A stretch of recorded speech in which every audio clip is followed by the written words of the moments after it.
Page number 142. Lesson number 11. The Proposal by Anton Chekhov. Before you read. Activity. Number 1. The word proposal has several meanings. Can you guess what sort of proposal the play is about? Number 1.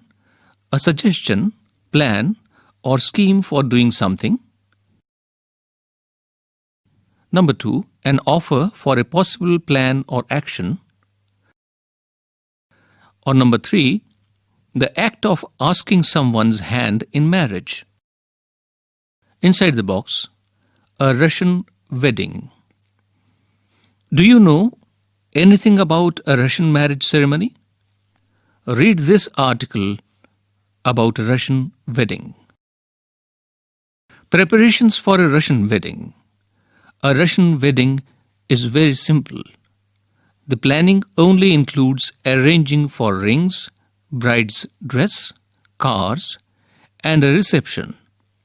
Earlier, the bride's family paid for the reception, but nowadays, bride's and groom's families usually share expenses. A Russian wedding lasts for 2 days. Some weddings last as long as a week, and the occasion becomes something to remember for years. The necessary part of the wedding ceremony is a wedding procession of several cars. The best friends of the groom, bride, meet before the wedding a few times, make posters, write speeches, and organize contests. When the groom arrives to fetch the bride for the registration, he has to fight to get her. Russians usually live in apartments in tall buildings, and the groom has to climb several stairs to reach his bride.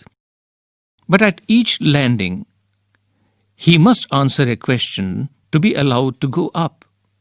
The bride's friends ask difficult questions, sometimes about the bride, sometimes just difficult riddles, and the groom must answer with the help of his friends. For example, he may be shown a few photos of baby girls and he must say which one his bride is. If he guesses wrong, he must pay cash to move ahead. Page number 143. After the marriage registration, the newly married couple leaves the guests for a tour of the city sights. After 2 or 3 hours of the city tour, the couple arrives at the reception. The couple sits at a specially arranged table with their family, friends, and invited guests. The reception starts with toasts to the couple. A wedding toast is a custom where a close friend or relative of the groom or the bride says a few words to wish the couple. Then everyone raises their glass of wine and drink it up at the same moment. The groom is then asked to kiss the bride. After a few toasts, people start eating and drinking and generally have fun. After some time, the bride gets stolen. She disappears, and when the groom starts looking for her, he is asked to pay a fee. Usually, it is his friends who steal the bride. Then there are the bride's friends. They steal the bride's shoe. The groom must pay money for the shoe too. The guests enjoy watching these tussles and continue partying. Activity number 2. Do you think Indian and Russian weddings have any customs in common? With the help of a partner, fill in the table which is given hereafter. There are 2 columns which are to be filled in with the wedding ceremonies in Russia and India. On the left-hand side, you have to write down the customs similar to Indian ones, and on the right-hand side, you have to write the customs different from Indian ones. The proposal, originally titled A Marriage Proposal, is a one-act play, a farce, by the Russian short story writer and dramatist Anton Chekhov. It was written in 1888-89. The play is about the tendency of wealthy families to seek ties with other wealthy families to increase their estates by encouraging marriages that make good economic sense. Ivan Lonov, a long-time wealthy neighbor of Stepan Chubukov, also wealthy, comes to seek the hand of Chubukov's 25-year-old daughter, Natalia. All three are quarrelsome people, and they quarrel over petty issues. The proposal is in danger of being forgotten amidst all this quarrelling. But economic good sense ensures that the proposal is made after all, although the quarrelling perhaps continues. Page number 144. Characters. Stepan Stepanovich Chubukov. He is a landowner. Natalia Stepanova, his daughter, 25 years old. Ivan Vasilievich Lomov, a neighbor of Chubukov, a large and hearty but very suspicious landowner. Now the play.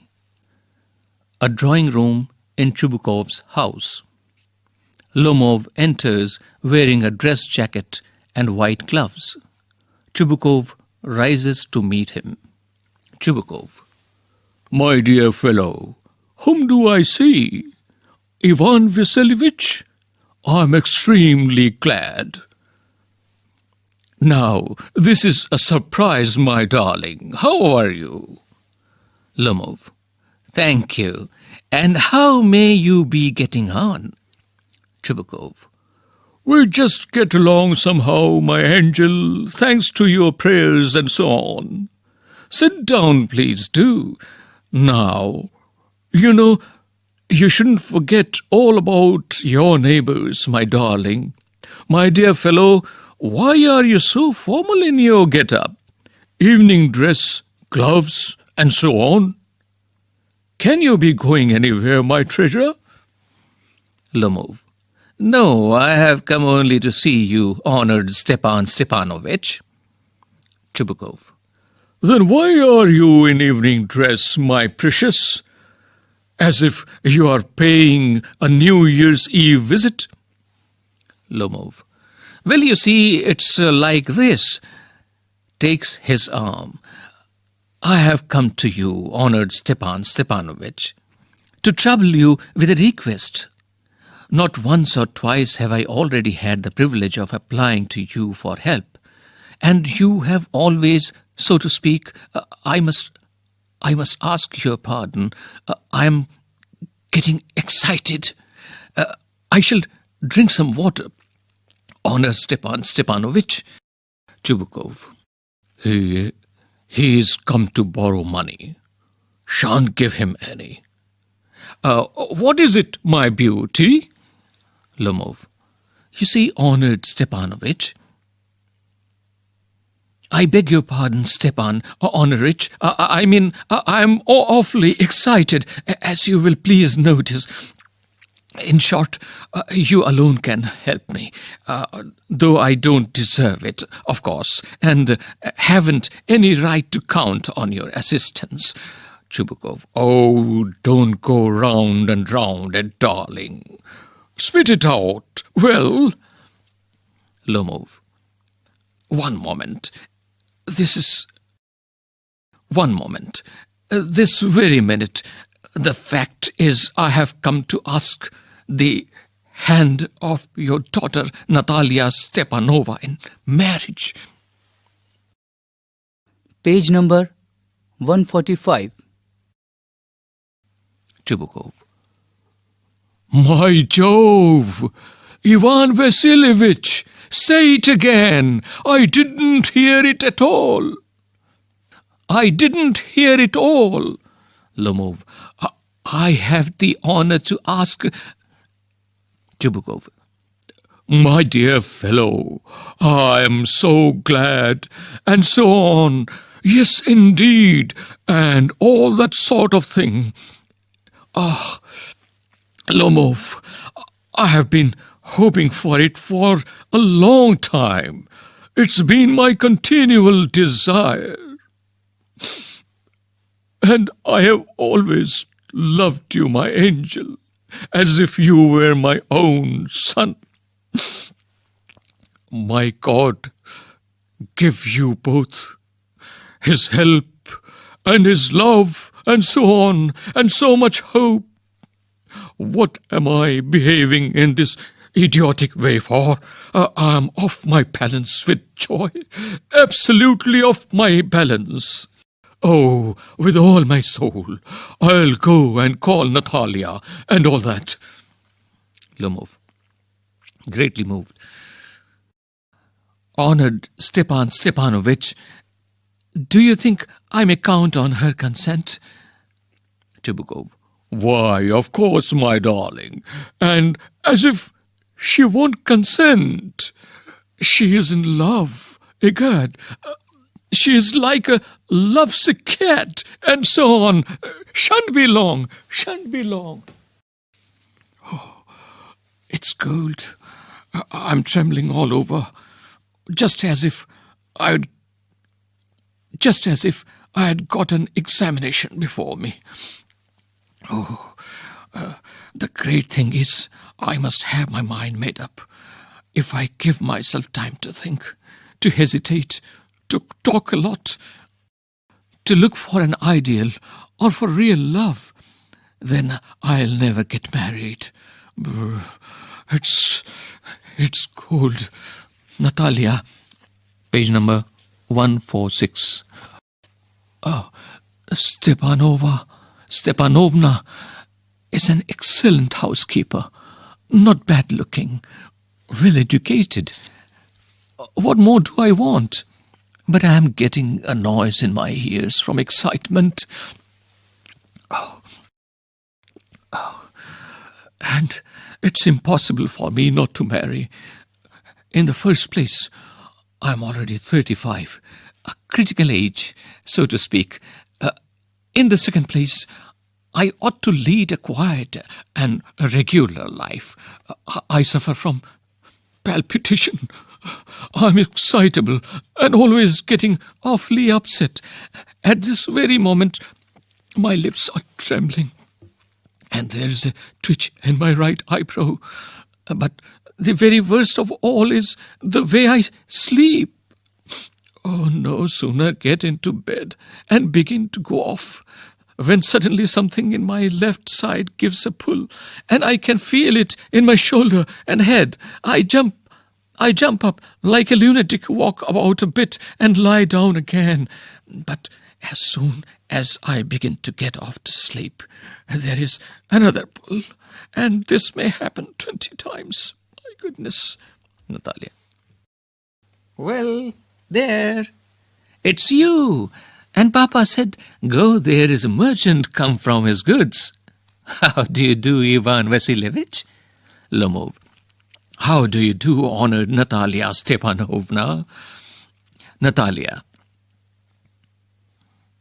You must excuse my apron and neglige. We are shelling peas for drying. Why haven't you been here for such a long time? Sit down. Wouldn't you have some lunch? Lomov. No, thank you. I've had some already. Natalia. Then smoke? Here are the matches. The weather is splendid now, but yesterday it was so wet that the workmen didn't do anything all day. How much hay have you stacked? Just think, I felt greedy and had a whole field cut, and now I am not at all pleased about it because I am afraid my hay may rot. I ought to have waited a bit. But what's this? Why you are in evening dress? Well, I never.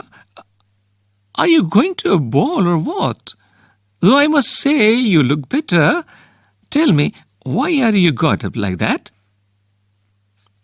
Lomov. You see, honored Natalia Stepanovna, the fact is, I have made up my mind to ask you to hear me out.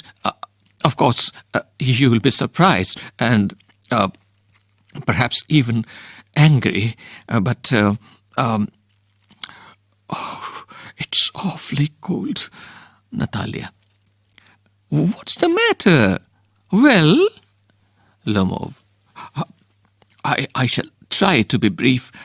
You must know, honored Natalia Stepanovna, that I have long since my childhood, in fact, had the privilege of knowing your family and my late aunt and her husband, from whom, as you know, I inherited my land, always had the greatest respect for your father and your late mother.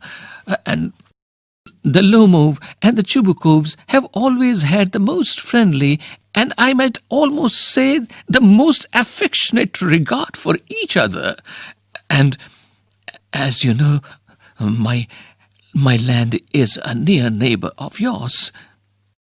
And you will remember that my oxen meadows touch your birch woods.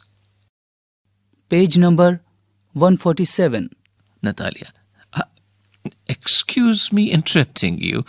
You say my oxen meadows, but are they yours? Lomov. Yes, mine. Natalia. What are you talking about? Oxen meadows are ours, not yours. Lomov. No, mine, honored Natalia Stepanovna. Natalia.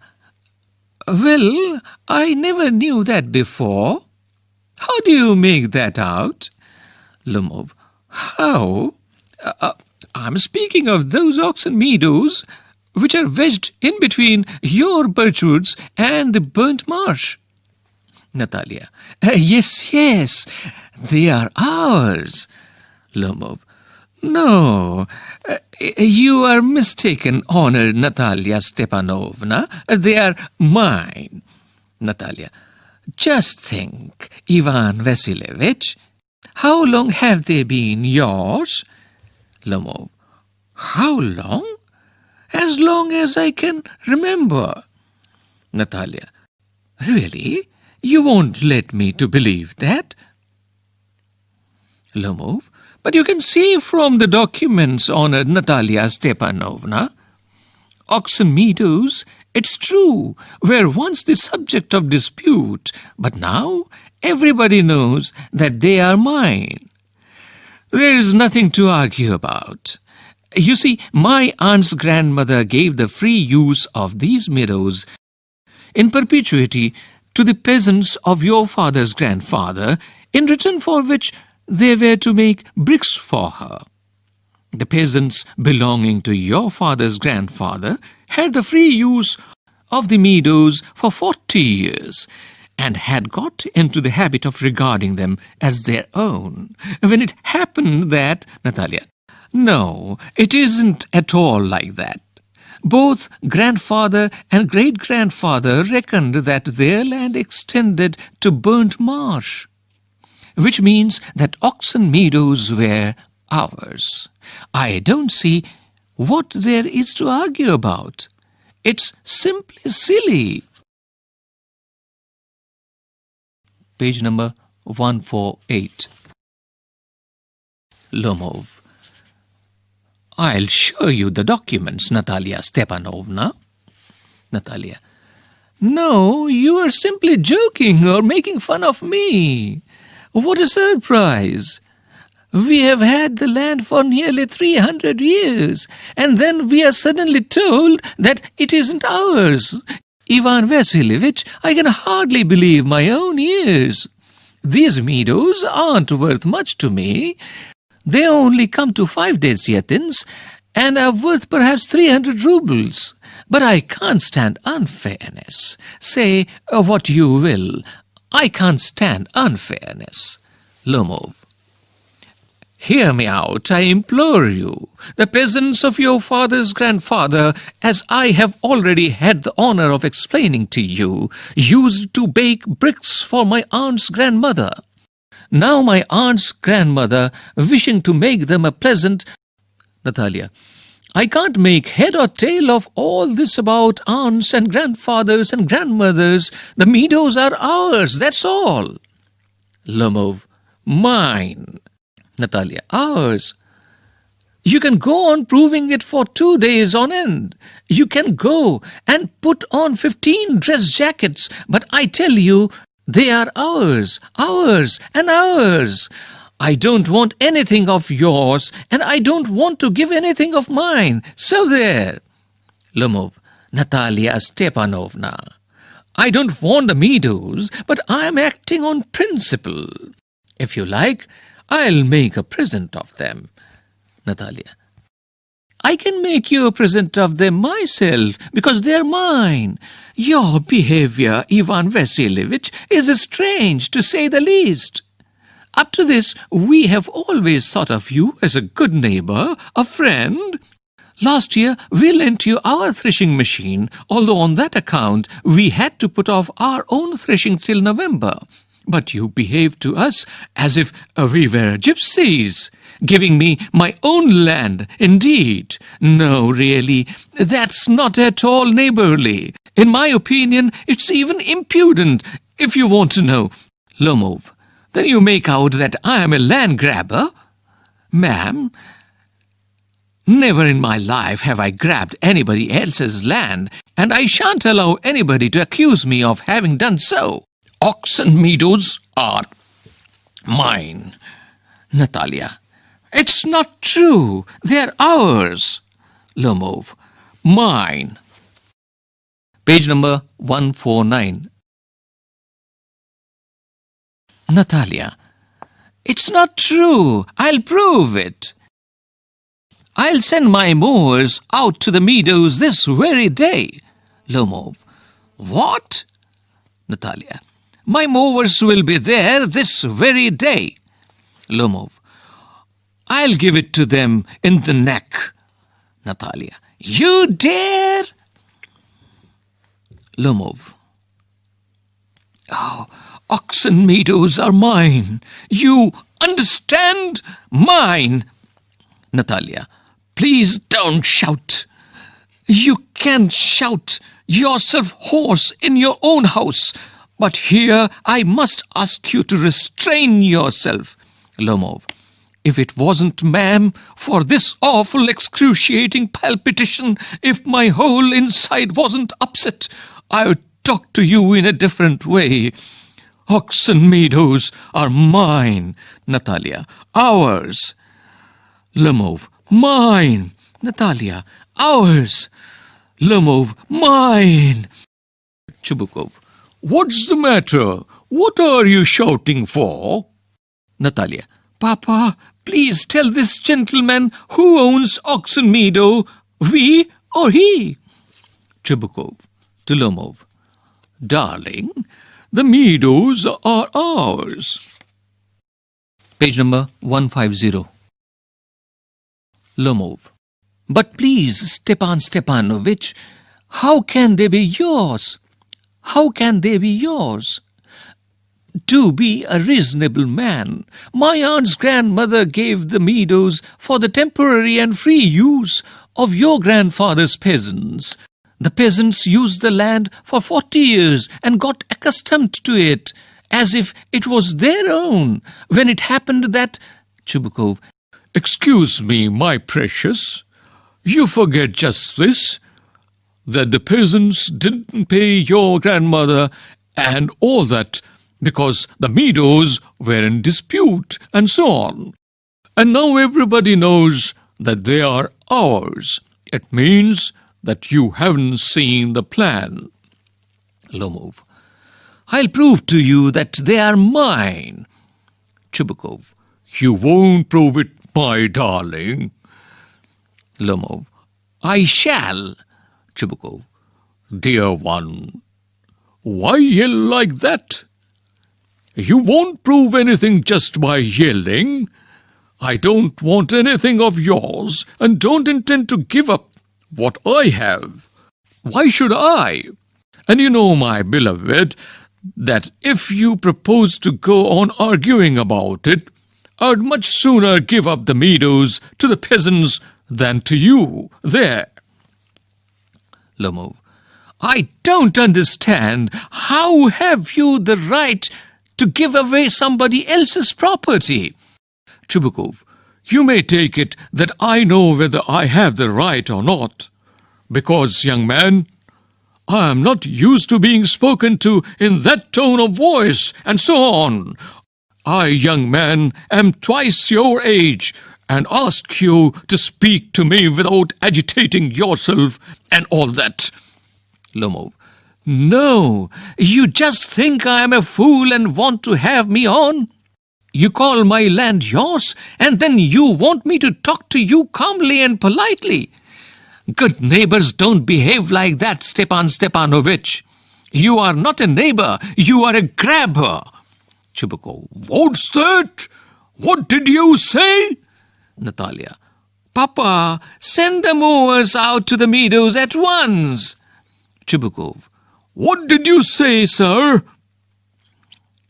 Natalia. Oxen meadows are ours, and I shan't give them up. Shan't give them up. Shan't give them up. Lomov. We'll see. Lomov.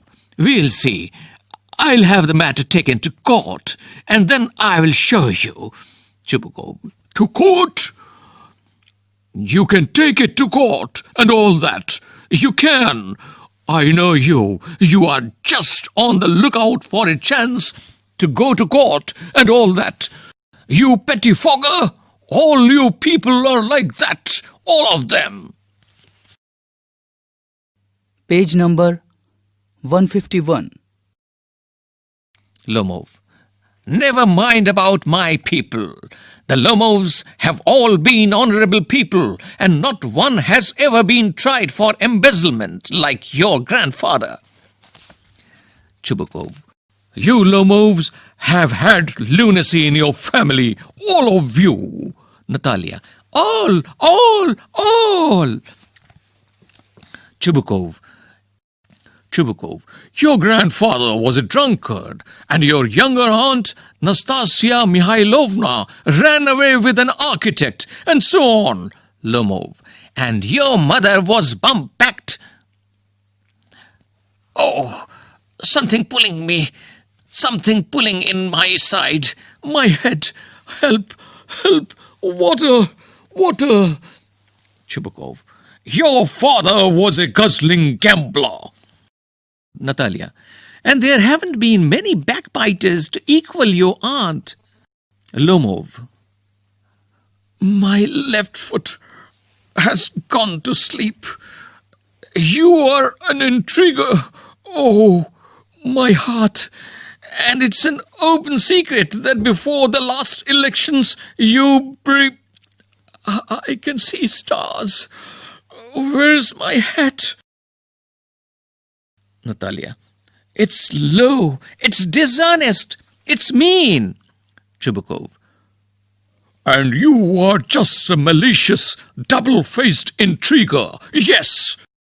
Oh, here is my hat. My heart. Oh, which way? Oh, where is the door? Oh, I think I am dying. My foot's quite numb. Oh. And don't set foot on my house again. Natalia. Take it to court. We'll see. Chubukov. Devil, take him. Oh. Natalia. What a rascal. What trust can one have in one's neighbors after that? Chubukov. The villain. The scarecrow. Natalia. The monster. First he takes our land, and then he has the impudence to abuse us. Chubukov. And that blind hen, yes, that turnip ghost has the confounded cheek to make a proposal, and so on. What? A proposal? Natalia. What proposal? Chubukov. Why, he came here to propose to you. Natalia. To propose? To me? Oh, why didn't you tell me so before? Chubukov. So he dresses up in evening clothes. The stuffed sausage, the wizen-faced frump. Page 152. Natalia. To propose to me? Ah. Oh. Bring him back. Back. Ah. Bring him here. Chubukov. Bring whom here? Natalia. Quick, quick. I'm ill. Fetch him. Fetch him. Chubukov. What's that? What's the matter with you? Oh, unhappy man that I am. I'll shoot myself. I'll hang myself. We have done for her. Natalia. I'm dying. Fetch him. Chubukov. Phew. At once. Don't yell. At once. Oh. Natalia. What have they done to me? Fetch him back. Fetch him. Chubukov. He's coming, and so on. Devil, take him. Off. Talk to him yourself. I don't want to. Natalia. Fetch him. Chubukov. He's coming, I tell you. Oh, what a burden, Lord, to be the father of a grown-up daughter. I'll cut my throat. I will indeed. We cursed him, abused him, drove him out, and it's all you. You. Natalia. No, it was you. Chubukov. I tell you, it's not my fault. And now, you talk to him yourself. I'm going. Lomov. My heart's palpitating awfully. My foot's gone to sleep. There's something that keeps pulling in my side. Natalia. Forgive us, Ivan Vasilievich. We were all a little heated. I remember now, oxen meadows really are yours. Lomov. My heart's beating awfully. My meadows, my eyebrows are both twitching. Natalia. The meadows are yours. Yes, yours. Do sit down. Sit down. We were wrong. We were wrong. Lomov. I did it on principle. My land is worth little to me, but the principle... Natalia. Yes, the principle. Just so. Now let's talk of something else. Lomov. The more so as I have evidence.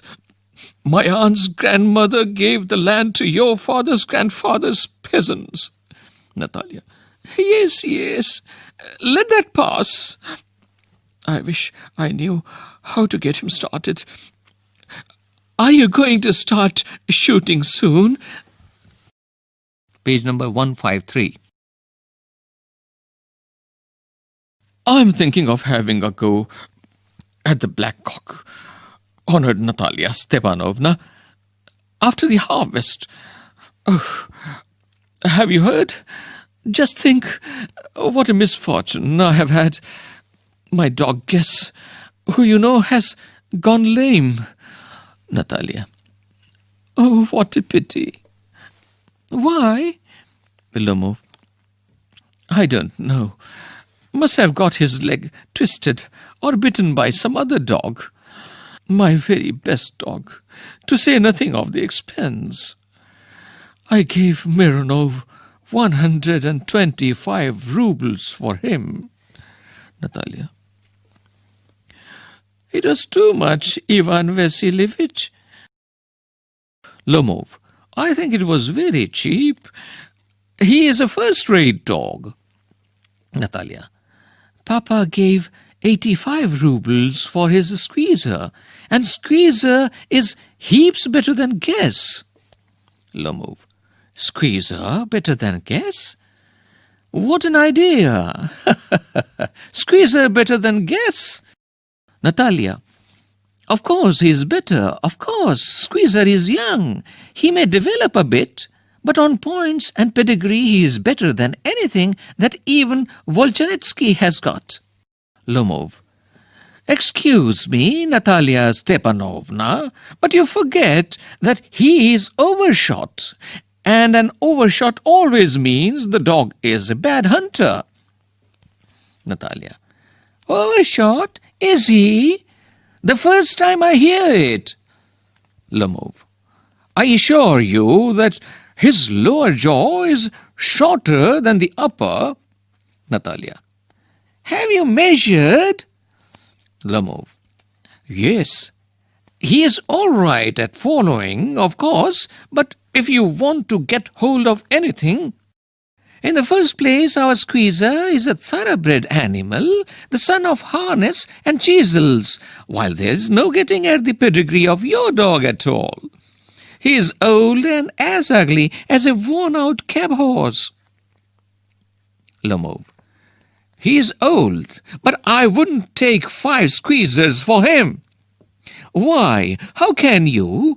Guess is a dog. As for squeezer, well, it's too funny to argue. Anybody you like has a dog as good as a squeezer. You may find them under every bush almost. 25 rubles would be a handsome price to pay for him. Natalia. There is some demon of contradiction in you today, Ivan Vasilievich. First you pretend that the meadows are yours. Now that guess is better than squeezer. I don't like people who don't say what they mean, because you know perfectly well that squeezer is 100 times better than your silly guess. Why do you want to say he isn't? Page number 154. Lomov. I see, Natalia Stepanovna, that you consider me either blind or a fool. You must realize that squeezer is overshot. Natalia. It's not true. Lomov. Why shout, ma'am? Natalia. Why talk rot? It's awful. It's time your guess was shot and you compare him with squeezer? Lomov. Excuse me. I cannot continue this discussion. My heart is palpitating. Natalia. I have noticed that those hunters argue most who know least. Lomov. Ma'am, please be silent. My heart is going to pieces. Shut up. Natalia. I shan't shut up until you acknowledge that squeezer is 100 times better than your guess. Lomov. 100 times worse. Be hanged to your squeezer. His head, eyes, shoulder. Natalia. There is no need to hang your silly guess. He is half dead already. Lomov. Shut up! My heart's bursting. Natalia. I shan't shut up. What's the matter now? Natalia. Papa, tell us truly, which is the better dog, our squeezer or his guess? Lomov. Stepan Stepanovich, I implore you to tell me just one thing. Is your squeezer overshot or not? Yes or no? Chubukov. And suppose he is? What does it matter? He is the best dog in the district for all that, and so on. Lomov. But isn't my guess better, really, now? Chubukov. Don't excite yourself, my precious one. Allow me. Your guest certainly has his good points.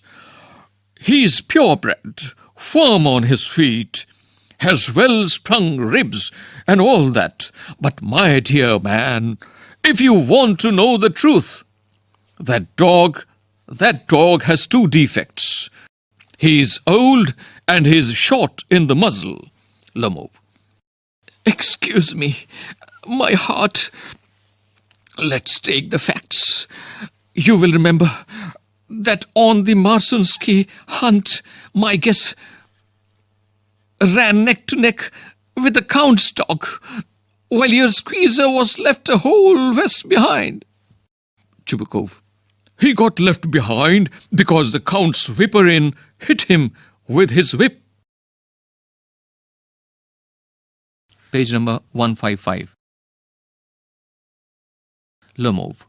And with good reason. The dogs are running after a fox when Squeezer goes and starts worrying a sheep. Chubukov. It's not true, my dear fellow. I'm very liable to lose my temper. And so, just because of that, let's stop arguing. You started because everybody is always jealous of everybody else's dogs. Yes, we are all like that. You too, sir, aren't blameless. You no sooner begin with this, that, and the other, and all that, I remember everything. Lamov. I remember too. Chubukov, teasing him. I remember too. What do you remember? Lamov. My heart, my foot's gone to sleep. I can't. Natalia. My heart? What sort of a hunter are you? You ought to go and lie on the kitchen oven and catch black beetles, not go after foxes. My heart. Chubukov. Yes, really. What sort of a hunter are you anyway? You ought to sit at home with your palpitations and not go tracking animals. You could go hunting, but you only go to argue with people and interfere with their dogs and so on. Let's change the subject in case I lose my temper. You are not a hunter at all, anyway. Lomov. And are you a hunter? You only go hunting to get in with the Count and to intrigue. Oh, my heart. You are an intriguer. Chubukov. What? I'm an intriguer? Shut up! Lomov. Intriguer! Chubukov. Boy, pup! Lomov. Old rat! Jesuit! Yeah, Chubukov. Shut up, or I'll shoot you like a partridge, you fool! Lomov. Everybody knows that. Oh, my heart! Your late wife used to beat you. My feet, temples, sparks. I fall. Chubukov. And you are under the slipper of your housekeeper. Lomov. There. My heart's burst. My shoulders come off. Where is my shoulder? I die. Doctor. Boy, milksop. Fool. I'm sick. Sick. Natalia. What sort of a hunter are you? You can't even sit on a horse. Papa? What's the matter with him? Papa? Look, Papa. Ivan Vasilievich. He's dead. Page number 156. Ivan Vasilievich! Ivan Vasilievich! What have you done to me? Oh, he is dead. A doctor! A doctor! Chubukov. Oh, what is it? Oh, what's the matter? Natalia. He is dead. Dead. Chubukov. Who's dead? So he is. My word. What a doctor. Drink this. Drink this. No, he doesn't drink. It means he is dead and all that. Oh, I'm the most unhappy of men. Why don't I put a bullet into my brain? Why haven't I cut my throat yet? What am I waiting for? Give me a knife. Give me a pistol. Oh, he seems to be coming round. Drink some water. Yes. That's right. That's right. I see stars. Mist. Where am I? Chubukov. Hurry up and get married, and well, to the devil with you.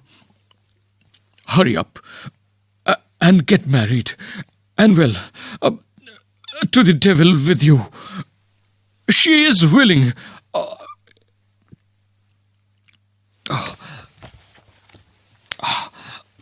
She's willing, and all that.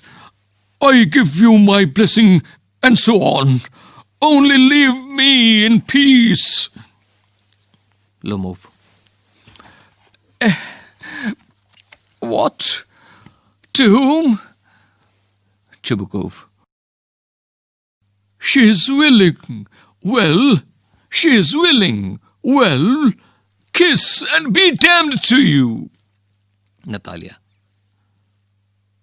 He is alive. Yes. I'm willing. Chubukov. Kiss each other. Lomov. Kiss whom? Very nice, too. Excuse me. What's it all about? Oh, now I understand. Oh, my heart. Stars. I'm happy, Natalia Stepanovna. My foot's gone to sleep, Natalia. I'm happy too. Chubukov. What a weight off my shoulders. Off. Natalia. But still you will admit now that guess is worse than squeezer? Lomov. Better. Natalia. Worse. Chubukov. Well, that's a way to start your family bliss. Have some champagne. Lomov. He is better. Natalia. Worse. Chubukov. Champagne. Page number 157. Thinking about the play. Number 1. What does Chubukov at first suspect? That Lomov has come for? Is he sincere when he later says, "And I have always loved you, my angel, as if you were my own son"? Find reasons for your answer from the play. Number 2. Chubukov says of Natalia, as if she won't consent. She is in love. Egad, she is like a lovesick cat. Would you agree Find reasons for your answer. Number 3. 1. Find all the words and expressions in the play that the characters use to speak about each other and the accusations and insults they hurl at each other. For example, Lomov in the end calls Chubukov an intriguer, but earlier Chubukov has himself called Lomov a malicious double-faced intriguer. Again, Lomov begins by describing Natalia as an excellent housekeeper, not bad-looking, well-educated. Second, then think of 5 adjectives or adjectival expressions of your own to describe each character in the play. Third, can you now imagine that these characters will quarrel about next? Thinking about language. 1.1. This play has been translated into English from the Russian original. Are there any expressions or ways of speaking that strike you as more Russian than English? For example, would an adult man be addressed by an older man as my darling or my treasure in an English play? Read through the play carefully and find expressions that you think are not used in contemporary English and contrast these with idiomatic modern English expressions that also occur in the play. Number 2. Look up the following words in a dictionary and find out how to pronounce them. Pay attention to how many syllables there are in each word and find out which syllable is stressed or said more forcefully. The words are palpitations, interfere, implore, thoroughbred, pedigree, principle, evidence, misfortune, malicious, embezzlement, architect, neighbors, accustomed, temporary, behavior, documents. Number 3. Look up the following phrases in a dictionary to find out their meaning and then use each in a sentence of your own. Number 1. You may take it that. Number 2. He seems to be coming round. Number 3. My foot's gone to sleep. Page number 158. Second, reported speech. A sentence in reported speech consists of 2 parts, a reporting clause, which contains the reporting verb, and the reported clause. Look at the following sentences. A.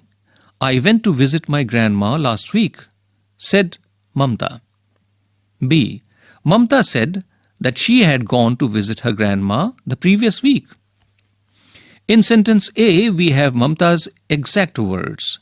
This is an example of direct speech. In sentence B, someone is reporting what Mamta said.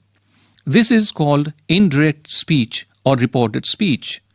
A sentence in reported speech is made up of 2 parts, a reporting clause and a reported clause. In sentence B, Mamta said is the reporting clause containing the reporting verb said. The other clause, that she had gone to visit her grandma last week, is the reported clause. Notice that in sentence B, we put the reporting clause first. This is done to show that we are not speaking directly, but reporting someone else's words. The tense of the verb also changes. Past tense, went, becomes past perfect, had gone. Here are some pairs of sentences in direct and reported speech. Read them carefully and do the tasks that follows. Number 1. Part 1. Lomov. Honored Stepan Stepanovich, do you think I may count on her consent? Direct speech. Part 2. Lomov asked Stepan Stepanovich respectfully if he thought he might count on her consent. This is reported speech. Number 2, Part 1, Lomov. I am getting a noise in my ears from excitement. This is a direct speech. Part 2. Lumov said that he was getting a noise in his ears from excitement. This is a reported speech. Number 3. Natalia. Why haven't you been here for such a long time? This is a direct speech. Part 2. Natalia Stepanovna asked why he hadn't been there for such a long time. This is in a reported speech. 4. Part 1.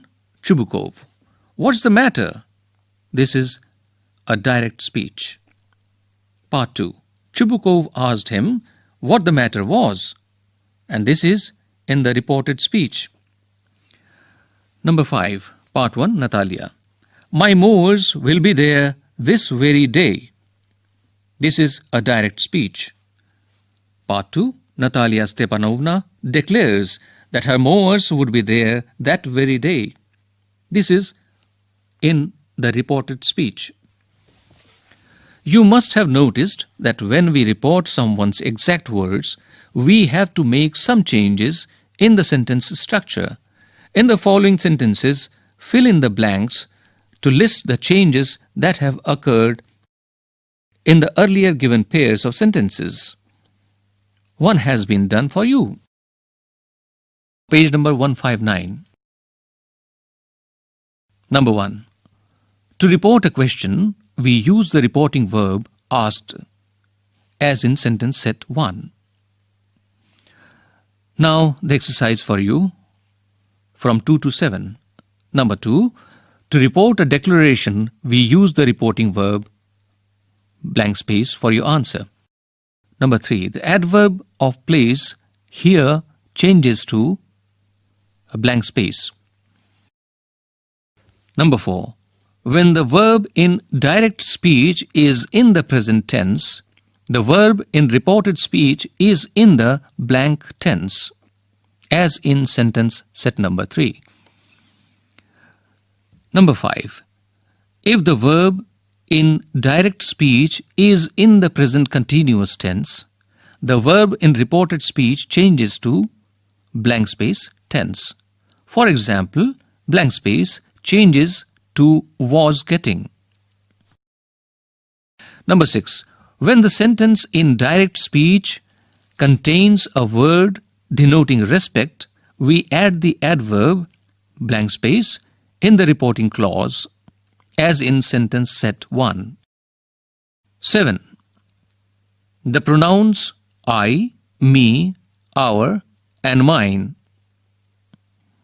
which are used in the first person in direct speech, change to third person pronouns such as blank space, blank space, blank space, or blank space in reported speech. Number 3. Here is an excerpt from an article from the Times of India dated 27th of August 2006. Rewrite it, changing the sentences in direct speech into reported speech. Leave the other sentences unchanged. Now the excerpt of the article. Why do you want to know my age? If people know I am so old, I won't get work. Laughs 90-year-old A.K. Hangal, one of Hindi cinema's most famous character actors. For his age, he is rather energetic. What's the secret? We asked. My intake of everything is in small quantities, and I walk a lot.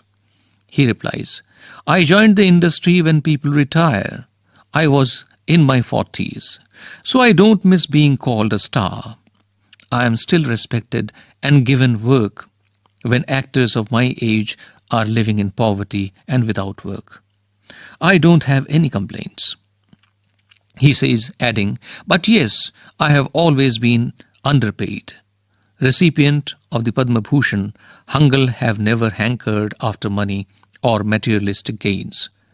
No doubt I am content today, but money is important. I was a fool not to understand the value of money earlier, he regrets. Speaking and writing. Number 1. Anger management. As adults, One important thing to learn is how to manage our temper. Some of us tend to get angry quickly, while others remain calm. Can you think of 3 ill effects that result from anger? Note them down. Suggest ways to avoid losing your temper in such situations. Are there any benefits from anger? Number 2. In pairs, prepare a script based on the given excerpt from The Home and the World by Rabindranath Tagore. You may write 5 exchanges between the characters with other directions such as movements on stage and way of speaking, etc. Page number 160. One afternoon, when I happened to be especially busy, word came to my office room that Bimala had sent for me. I was startled. "Who did you say had sent for me?" I asked the messenger. "The Rani mother." "The Bada Rani?" "No, sir, the Chota Rani mother." The Chota Rani. It seemed a century since I had been sent for by her. I kept them all waiting there and went off into the inner apartments. When I stepped into our room, I had another shock of surprise to find Bimala there with a distinct suggestion of being dressed up. The room, which from persistent neglect had latterly acquired an air of having grown absent-minded, had regained something of its old order this afternoon. I stood there silently, looking inquiringly at Bimala. She flushed a little, and the fingers of her right hand toyed for a time with the bangles on her left arm. Then she abruptly broke the silence. "Look here. Is it right that ours should be the only market in all Bengal which allows foreign goods?" "What then would be the right thing to do?" I asked.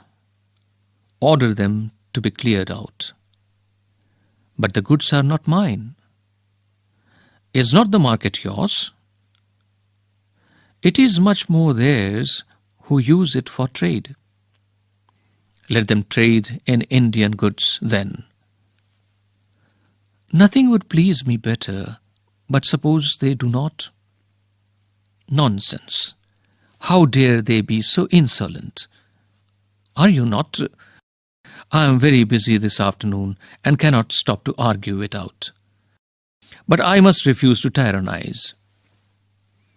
It would not be tyranny for selfish gain, but for the sake of the country.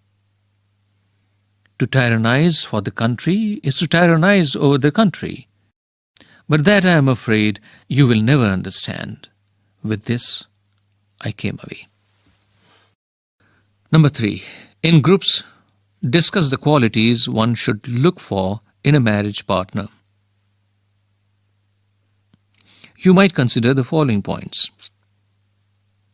First, personal qualities like appearance or looks, attitudes and beliefs, and sense of humor. Next point, value system like compassion and kindness, tolerance, ambition, attitude to money and wealth. Next point, education and professional background. Number 4. Are there parts of the play that remind you of film scenes from romantic comedies? Discuss this in groups and recount to the rest of the class episodes similar to those in the play. Page number 161. In this lesson, what we have done, given you a play by a famous Russian writer, Anton Chekhov. What you can do. Dictate the biographical information given as follows. Students should then guess the name of the playwright.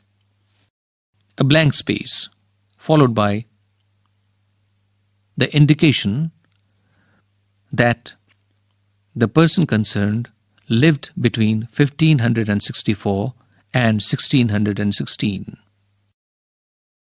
Rest of the biographical information. He was born at Stratford-on-Avon in April 1564. His father was an important public figure in Stratford. People believed that he received a decent grammar school education in literature, logic, and Latin. Mathematics and natural science did not form part of the curriculum. When he was 18, he married Anne Hathaway, who was 80 years his senior. He seems to have prospered in the London theatre world. He probably began his career as an actor in London, and he earned enough as author to acquire landed property. When he was 47, he retired to a large house in Stratford. He died in 1616, leaving behind a body of work that still stands as a pinnacle in world literature. Homophones. Can you find the words as follow that are spelled similarly and sometimes even pronounced similarly but have very different meanings? Check their pronunciation and meaning in a dictionary. Sentence number 1. They were too close to the door to close it. Point number 2. Since there is no time like the present, she thought it was time to present the present.